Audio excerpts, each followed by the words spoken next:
तिरमलगी स्थित military engineering रोबोटन प्रतिस्पर्धन का आयोजन किया गया। इस कार्यक्रम में तेलंगाना की राज्यपाल मिलिसाइनी सुंदरराजन उपस्थित होकर प्रतिस्पर्धा में उत्तम प्रदर्शन किए विद्यार्थियों को पुरस्कार प्रदान किए। Military engineering college of electronics and mechanical के तत्वावधान में इंटर कॉलेज रोबोटिक प्रतिस्पर्धा का आयोजन किया गया। इस प्रतिस्पर्धा में कई विद्यार्थियों ने अपने कौशल एवं निपुणता का प्रदर्शन किया। इस कार्यक्रम के आयोजन हेतु राज्यपाल तमिलिसाई ने अध्यक्ष तथा मुख्य कार्यकारी अधिकारी राजेंद्र सिंह भाटिया IAS नवीन मित्तल के प्रयासों की सराहना कर उन्हें शुभकामनाएं दी। साथ ही उन्होंने प्रतिभावान विद्यार्थियों के प्रयासों को प्रोत्साहित करते हुए संबोधित किया। राज्यपाल तमिलिसाई ने स्नेक रोबो तैयार किए हैदराबाद इंस्टीट्यूट ऑफ टेक्नोलॉजी के विद्यार्थियों को पुरस्कार भेंट कर उन्हें शुभकामनाएं दी। A competition among the college students and they have exhibited their robotics here, and I congratulate you for a very good initiative which is need of the hour. Shri Rajendra Singh Bhatia, President and CEO Defence and Bharat Foods Limited, Shri Naveen Mittal IAS Commissioner। Bansilal पेट की चाचा नेहरू नगर में double bedroom आवासों का शुभारंभ किया गया। ये जानकारी देते हुए मंत्री ने कार्यक्रम संबंधी चित्र ट्विटर पर पोस्ट किया है। मंत्री KTR ने उस क्षेत्र के ताजा एवं पुराने चित्रों को पोस्ट किया, जिसमें उन्होंने बताया कि डबल बेडरूम आवासों के पूर्व यह क्षेत्र कैसा था और आज किस प्रकार से विकसित हुआ है। उन्होंने अपने संदेश में मंत्री तलसानी श्रीनिवास यादव, मंत्री वेमुला प्रशांत रेड्डी तथा GHMC की प्रशंसा कर उन्हें शुभकामनाएं दिए।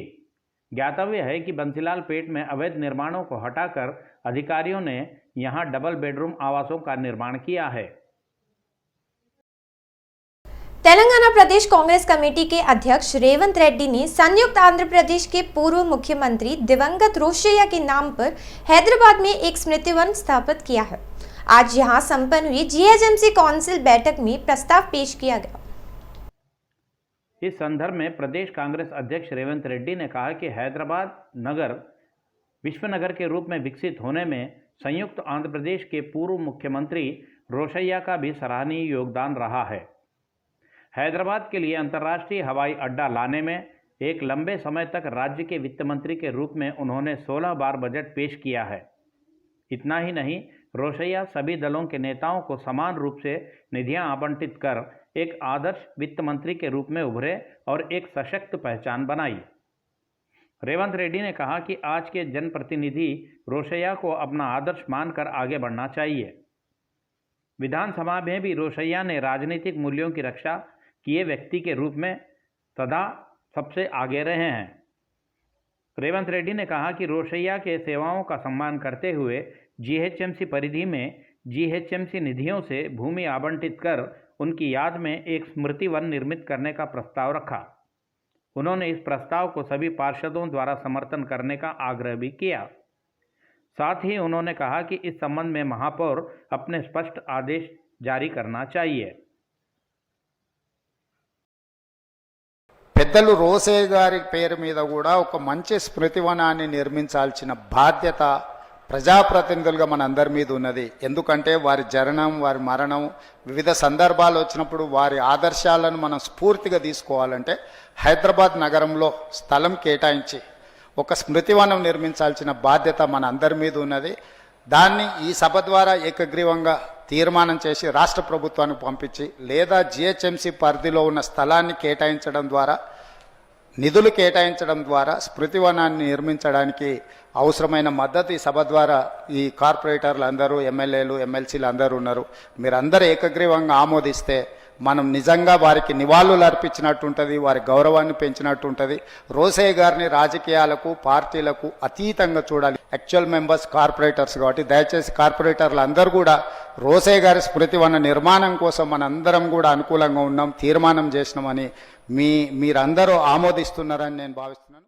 भारतीय जनता पार्टी राज्य शाखा अध्यक्ष बंडी संजय ने आरोप लगाते हुए कहा कि राज्य सरकार की गलतियों के कारण ही इंटरमीडिएट के विद्यार्थी आत्महत्या कर रहे हैं। उन्होंने विद्यार्थियों को धैर्य बंधाते हुए कहा कि कोई भी विद्यार्थी आत्महत्याओं के कदम न उठाए। भाजपा अध्यक्ष बंडी संजय ने राज्य सरकार की आलोचना करते हुए आरोप लगाया कि कोविड काल में विद्यार्थियों के ऑनलाइन कक्षाओं के लिए आवश्यक मौलिक सुविधाएं उपलब्ध कराने में सरकार पूरी तरह विफल रही है। इस संबंध में बंडी संजय ने एक सूचना भी जारी की। उन्होंने उसमें बताया कि अनुत्तीर्ण हुए इंटर प्रथम वर्ष के विद्यार्थियों में ग्रामीण क्षेत्रों के गरीब विद्यार्थी ही अधिक होना इसका सजीव प्रमाण है।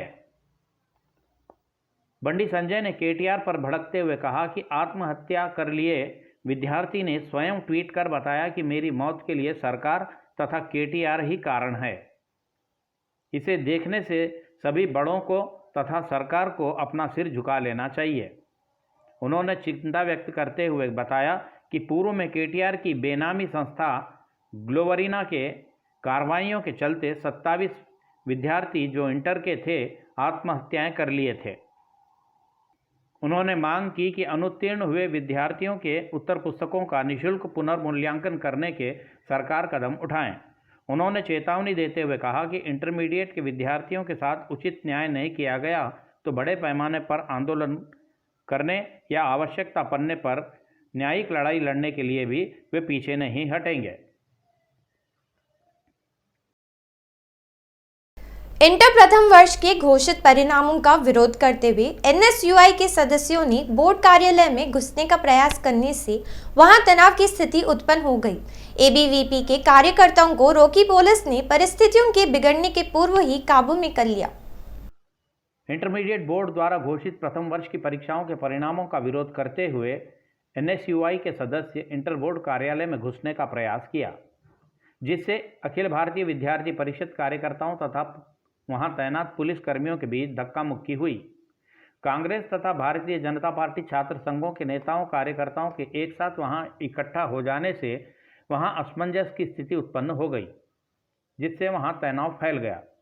पुलिस ने एनएसयूआई के नेताओं को हिरासत में लेकर उन्हें अलग अलग स्थानों पर भेज दिया। इस कार्रवाई का विरोध करते हुए एनएसयूआई के राज्य शाखा अध्यक्ष बलमूर वेंकट ने पुलिस कार्रवाई की कड़े शब्दों में निंदा की। उन्होंने कहा कि इतना सब होने पर भी इंटरमीडिएट बोर्ड किसी प्रकार की प्रतिक्रिया नहीं दे रहा है। उन्होंने बताया कि अधिकारी अपनी गलतियों को छिपाने के लिए ही अब भी अनैतिक प्रयासों में जुटे हुए हैं। लगभग गत एक सप्ताह में नगर के वातावरण में ठंड के तेज हो जाने से कंपन काफी बढ़ गया है। दिन प्रतिदिन तापमान में गिरावट आने से ठंड लोगों में कंपा आ रही है। प्रतिदिन प्रातः पैदल चलने की आदत वाले लोग भी बढ़ी हुई ठंड के कारण अपने कदम बाहर रखने से भी कतरा रहे हैं।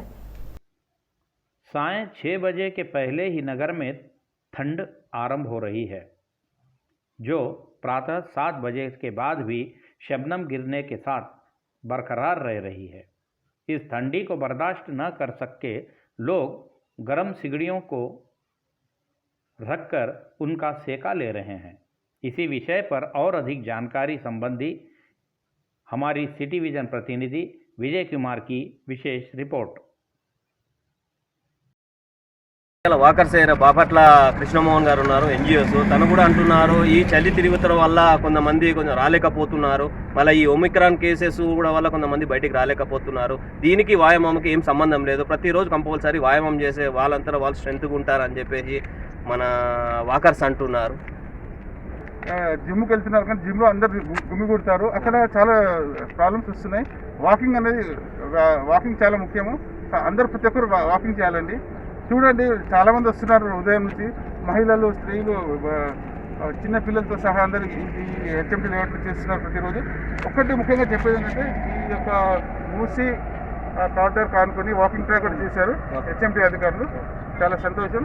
కానీ ఇంకా కొంచెం దాంట్లో ఫెసిలిటీస్ చేయాలి. వ్యాయామం ప్రతి ఒక్కరు చేయాలండి. సిటీ విజన్ వారికి ప్రత్యేక కృతజ్ఞతలు. ఎందుకంటే ఇలాంటి సామాజిక దృక్పథంలో ఉన్న కొన్ని విషయాలు అందరూ తెలియాలంటే మీరు కంపల్సరీ ఇంకా ముందు కూడా ఇంకా ఒక మంచి కార్యక్రమాలు చేయండి. ధన్యవాదాలు. అది ఈ ఒమిక్రాన్ కేసు కూడా కొంతమంది బయటకు రావట్లే అని అంటున్నారు. ఒమిక్రాన్ అనేది యాక్చువల్లీ మన దేశంలో నుంచి వచ్చింది కాదు, బయటకు రావట్లే అని అంటున్నారు. ఒమిక్రాన్ అనేది యాక్చువల్లీ మన దేశంలో నుంచి వచ్చింది కాదు. వేరే ప్రయాణికులు వేరే కంట్రీ నుంచి వచ్చినప్పుడు ఆల్రెడీ ఎయిర్పోర్ట్లో వాళ్ళని చూశారు. టోలీ చౌక్లో ఇద్దరికి వచ్చింది, మళ్ళీ నిన్న ఆదిలాబాద్ అది అని చెప్పారు. దానికి ప్రభుత్వం కూడా జాగ్రత్తలు తీసుకుంటుంది. ఫస్ట్ ప్రభుత్వం కన్నా ప్రజలు జాగ్రత్తగా ఉండాలి. ప్రజలు జాగ్రత్తగా ఉండట్లేరు, మేము ప్రజలు చూస్తున్నాము. మాస్కులు పెట్టుకోవట్లేదు.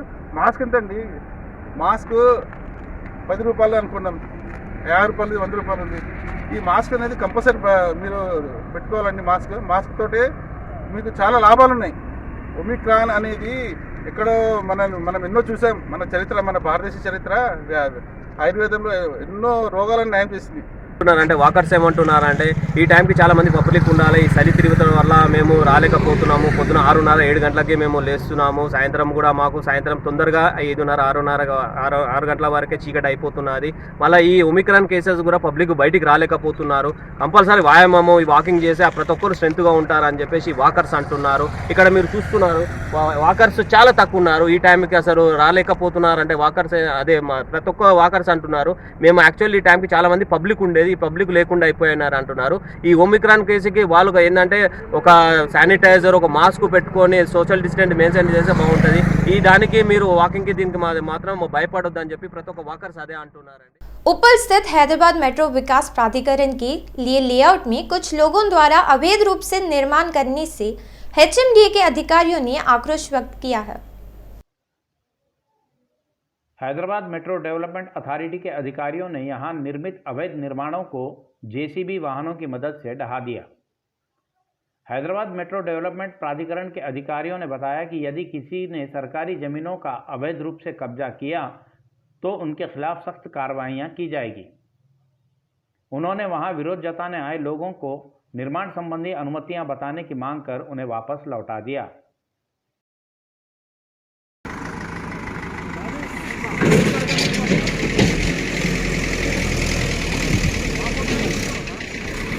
वीडियो తీస్తున్నా। कोरोना वेरिएंट को नियंत्रित करने के लिए सभी को अनिवार्य रूप से मास्क पहनना चाहिए। ये बात ओम साई होम्योपैथी के डॉक्टर मनीषा ने बताया। होम्योपैथी डॉक्टर मनुषा ने बताया कि होम्योपैथी में कोरोना का इलाज उपलब्ध है। डॉक्टर मनुषा ने बताया कि होम्योपैथी उपचार के द्वारा कोरोना पर जीत हासिल की जा सकती है। इसी विषय पर डॉक्टर मनुषा के साथ हमारे सिटी विजन प्रतिनिधि सद्दाम की विशेष रिपोर्ट।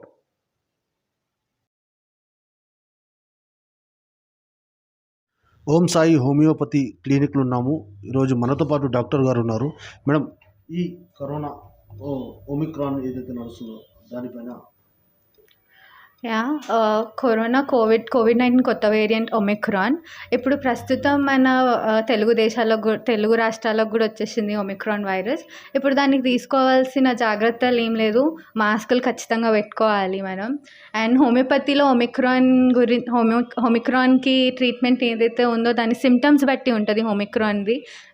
అంటే హోమియోపతిలో we treat person as a whole అని చెప్తాము. అంటే వాళ్ళ యొక్క సిమ్టమ్స్ తీసుకొని మేము ట్రీట్ చేయడం జరుగుతుంది హోమియోపతిలో. సో దాని యొక్క ఒమిక్రాన్ యొక్క సిమ్టమ్స్ తీసుకొని ఆ పర్సన్కి ఏదైతే సఫరింగ్ ఉందో దాన్ని తీసుకొని మేము ట్రీట్ చేస్తాం.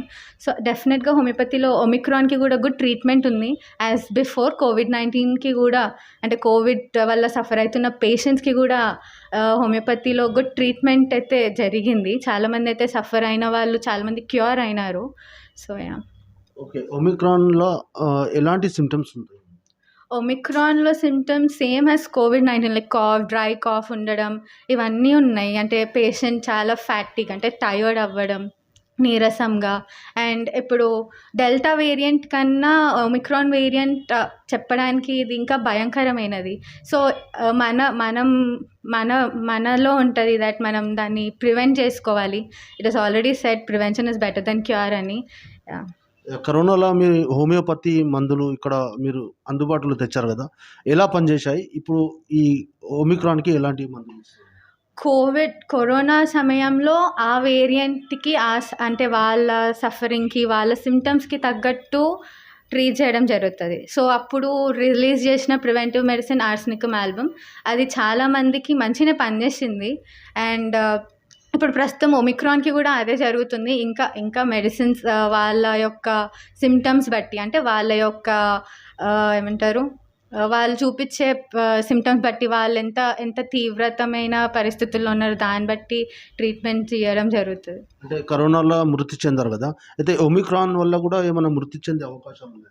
ఆబ్వియస్లీ ఉంటాయి. అంటే అది అంత దూరం వెళ్తే పేషెంట్కి ఇంకా ఏమైతే సఫరింగ్స్ ఉన్నాయో లైక్ ఒమిక్రాన్ అందరికీ అలానే అంటే దాని యొక్క ఎఫెక్ట్ అందరికీ అలానే ఉండదు. లైక్ ఇప్పుడు diabetic patients, hyper tension patients ఉంటారు, అంటే బీపీ పేషెంట్స్. సో వాళ్ళకి ఇంకా 2 times ఇంకెక్కువ సఫరింగ్ ఉంటుంది more than normal patients. So ఎవరైతే జాగ్రత్తలు తీసుకోవాలో డయాబెటిక్, హైపర్ టెన్షన్ పేషెంట్స్ ఇంకెక్కువ జాగ్రత్తలు తీసుకోవాల్సి వస్తుంది మోర్ దెన్ నార్మల్ పీపుల్ ఉన్నారు.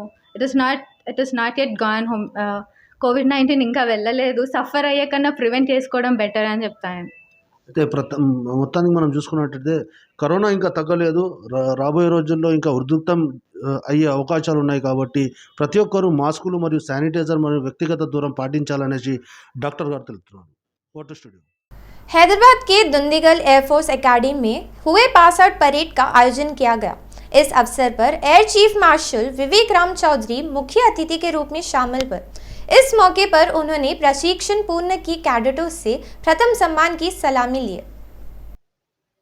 इस दीक्षांत परेड के पश्चात एयर चीफ मार्शल विवेक राम चौधरी ने सीडीएस बिपिन रावत के हेलीकॉप्टर हादसे पर अपनी प्रतिक्रिया देते हुए कहा कि बिपिन रावत के साथ जो घटना घटी है वह दुर्भाग्यपूर्ण है।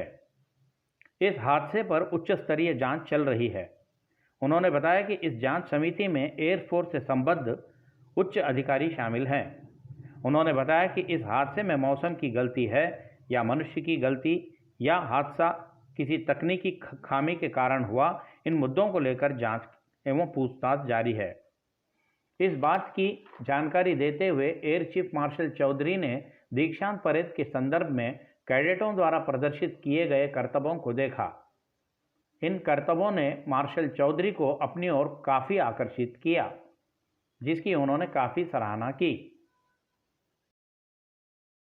एक लंबे अंतराल के बाद पापीकोंडलू पर्यटन यात्रा आज संपूर्ण आरंभ हुई।